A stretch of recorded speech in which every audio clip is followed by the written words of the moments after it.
Hello friends, welcome to Telugu audio story. మీరు కనుక ఛానల్ని ఫస్ట్ టైం చూస్తున్నట్లయితే ఛానల్ సబ్స్క్రైబ్ చేయండి, లైక్ చేయండి. అలాగే ఈ స్టోరీపై మీ వాల్యుబుల్ ఒపీనియన్ని కమెంట్ రూపంలో తెలియజేయండి. ఇక కథలోకి వెళ్దామా? చెలి నీవెవరో పార్ట్ 32 చూసే ముందు పార్ట్ 31 చూడండి. లింక్ డిస్క్రిప్షన్లో ఇవ్వడం జరిగింది.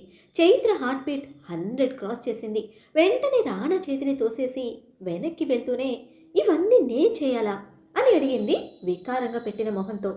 అఫ్ కోర్స్ సైన్ చేసింది నువ్వే కదా అన్నాడు cunning స్మైల్తో.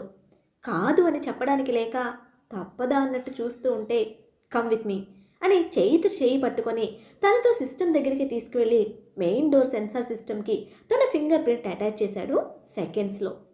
తనకెందుకు door lock system attach చేస్తున్నాడని క్యూరియస్గా చూస్తున్న చైత్రతో అదెక్కడుంది ఇదెక్కడుంది అని నన్ను క్వశ్చన్ చేస్తే నాకు నచ్చదు. నా బ్లాక్ మొత్తం ఇప్పుడు నీ ఫింగర్ ప్రింట్తో యాక్టివేట్ చేయొచ్చు అని తన బ్లాక్లో ఉన్న అన్ని రూమ్స్ గురించి క్లియర్గా చెప్పి మిస్యూజ్ చేయాలని చూస్తే మర్డర్ చేయడానికి కూడా ఆలోచించను అని వార్నింగ్ ఇచ్చిన రానాను భయంతో ఆశ్చర్యంతో కళ్ళు వేసుకొని చూస్తూ ఉంటే వర్కౌట్ ఫినిష్ చేసి తన డ్రెస్ కూడా తీసి పెట్టమని చెప్పి బాత్కి వెళ్ళాడు రాణా. వామ్మో, ఈ కోపిడ్చి తాటి చెట్టుని చాలా తక్కువ అంచనా వేశాను. వీడి దగ్గర చాలా కేర్ఫుల్గా ఉండాలి అని అసహ్యంగా అనిపిస్తూ ఉన్నా కూడా తప్పక రూమ్ క్లీన్ చేసి రాణా కోసం డ్రెస్ అండ్ యాక్సెసరీస్ తీసిపెట్టి ఫాస్ట్గా లక్కీ కోసం వెళ్ళింది చైత్ర.